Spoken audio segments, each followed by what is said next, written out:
From the KBIA Newsroom in Columbia, I'm Caitlin McElwain. The U.S. Department of Agriculture has approved requests to remove certain junk foods, like soda and candy, from the food aid program in a dozen states, including Iowa and Arkansas.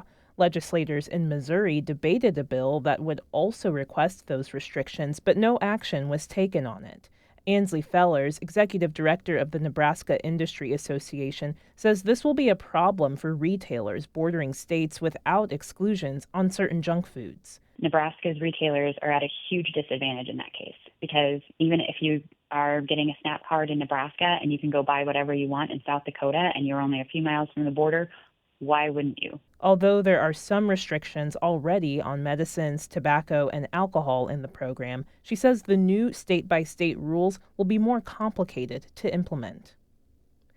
Walmart has recalled frozen raw shrimp sold in 13 states, including Missouri, after federal health officials warned of potential radioactive contamination. The U.S. Food and Drug Administration detected potential contamination with cesium-137, a radioactive isotope, which could pose a health concern for people exposed to low levels over time. Consumers should discard the products or return them to any Walmart store for a refund. Kansas City residents from the 5th Congressional District made their anger known this week over efforts to redraw congressional lines. Hundreds turned out for an emergency meeting at a local union hall. Brandon Azim was there.